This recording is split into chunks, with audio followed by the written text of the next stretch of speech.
Hi hello അസ്സാം വലൈക്കും. Welcome back to my YouTube channel Lakshadweep delights. ഇന്നത്തേത് ഒരു പലഹാരത്തിൻ്റെ റെസിപ്പിയാണ്. ഫീരപ്പം എന്ന് പറയും ഇവിടെ. ഇതിന് വേണ്ടത് നമ്മുടെ തേങ്ങ, പിന്നെ പഞ്ചസാര, പിന്നെ മൈദ. എന്നിട്ട് ഇതാദ്യം ഒരു തേങ്ങയാണ് എടുത്തിട്ടുള്ളത്. അപ്പോൾ അതിലോട്ട് ഒരു 7 ടേബിൾ സ്പൂൺ പഞ്ചസാര ഇട്ട് കൊടുത്തിട്ടുണ്ട്. ഇനി നമുക്കിതൊന്ന് ഇളക്കി യോജിപ്പിക്കാം. എന്നിട്ട് ഇത് ഒരമണിക്കൂർ മാറ്റി വയ്ക്കാം. അതിനിടയിൽ ഇടയ്ക്കൊന്ന് ഇളക്കി കൊടുക്കണേ. നമുക്ക് ഇതുപോലെ കിട്ടും. ഒരമണിക്കൂർ കഴിഞ്ഞെടുത്ത് കഴിഞ്ഞാൽ നമുക്ക് ഇതുപോലെ കിട്ടും. ഇനി ഇതിലോട്ട് നമുക്ക് ആവശ്യത്തിനായിട്ട് മൈദമാവ് ഇട്ട് കൊടുക്കാം. എന്നിട്ട് ഇങ്ങനെ കുഴച്ചെടുക്കണം. ഈ ഒരു രൂപത്തിൽ കിട്ടും.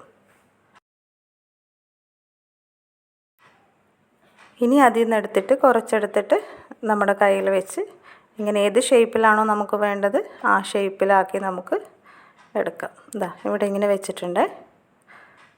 ഇനി നമുക്ക് എണ്ണ ചൂടായി കഴിഞ്ഞാൽ ലോ ഫ്ലെയിമിലാക്കിയിട്ട് ഓരോന്നും എടുത്തിട്ട് കൊടുക്കാം. എന്നിട്ട് ഇങ്ങനെ പൊരിച്ച് ഈ കളറാകുമ്പോൾ നമുക്കിത് കോരിയെടുക്കാം. അങ്ങനെ നമ്മുടെ സ്വാദിഷ്ടമായ ഫീരപ്പം റെഡി.